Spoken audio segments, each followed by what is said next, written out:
Hi, my name is Jeff Colston. I am currently 38. I'll be 39 in December, and I'm from Chanute, Kansas. It's in southeast Kansas, if anybody wants to know. I am paralyzed from about the chest down, or just below the nipples down, due to a cancer called Ewing sarcoma that compressed the spine around the T3 to T6 region. And I've been paralyzed since January of 1995. It was about 3 weeks after my 18th birthday. So I had to finish high school while I was in the hospital. Luckily, I had enough credits to do so. In my current profession, I went to school and got my associate's degree in computer information systems with tech support. I am certified to be a A+ computer technician, but my main schooling was geared towards programming. Unfortunately, at the time in 2003, when I was about to graduate with an associates and move on to my bachelor's, is when everybody was laying off, and I wasn't sure what the job market was going to do or how that was going to play out. So I put a halt on the schooling and went to work as customer service representative in a call center. And at the time, I lived in Kansas City, Missouri, and the jobs were plentiful in call centers for me to work at. I started out as tech support for H&R Block, and that was only a temporary position. So after that position ended, I went to a company called ADT Security Services, which has call centers and customers nationwide. They were a very excellent company to work for. And as far as call center work goes, it was it's it it's not everybody's cup of tea because you deal with all types of customers, all types of situations. In H&M Block, I was a tech support, so I answer calls for assisting the customers do how to fix any problems that we're having with the computer and getting on to the website. At ADT Security Services, I start out as a dispatcher, which when an alarm goes off, you have to call somebody. I called them, informed them of the alarm, or called the police, fire, rescue, whatever was needed for the situation. After a dispatcher, I was promoted to a customer service representative, where all I did was answer calls all day.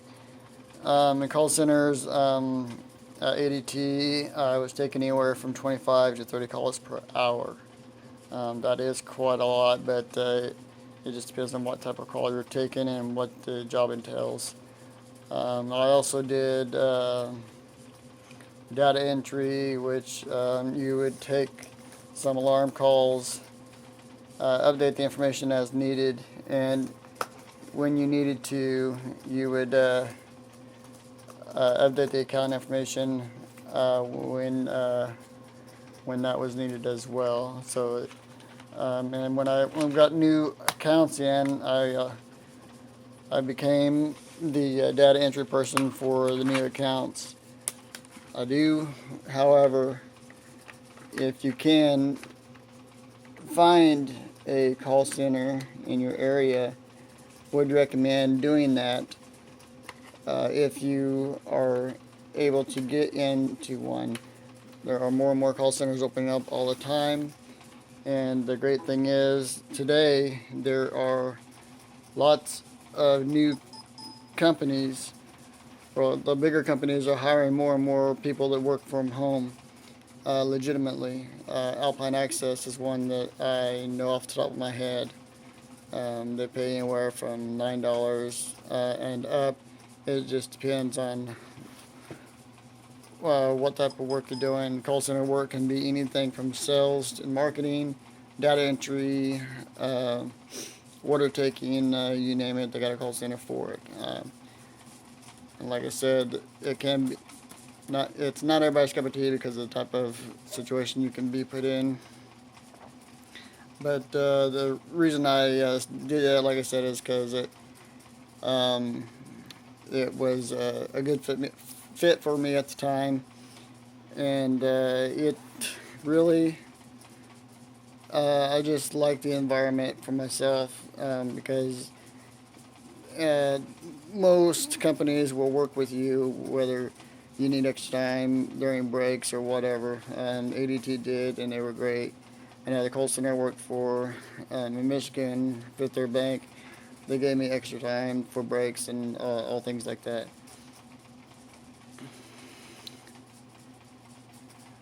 And the call center, it can work for you because we're on computers all day talking to customers.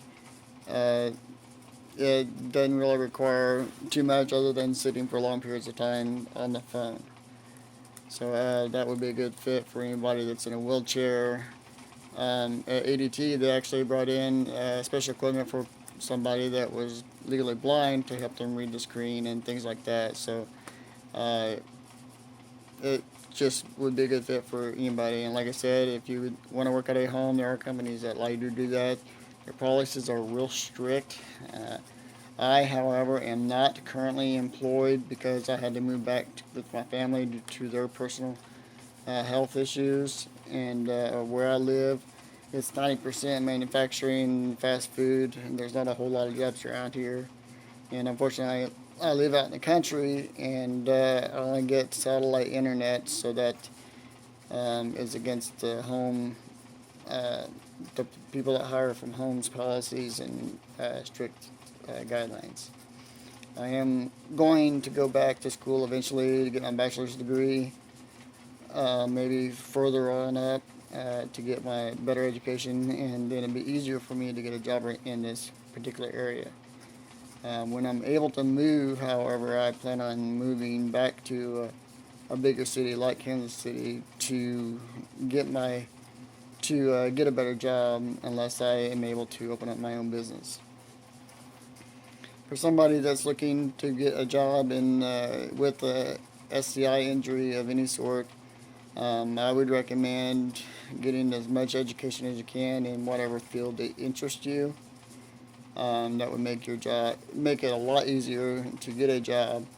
However, if you like I was and just needed to get a job immediately and you only got minimal education, call center work is probably the best option, if not the only option in my case, as it were. Otherwise, if you have a particular hobby you're good at, other people like, but are not good at, maybe you can open up your own business and sell your services or products to them as a business.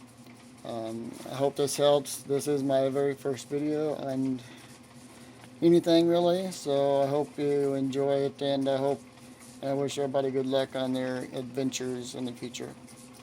Thank you, and I hope everybody's doing well.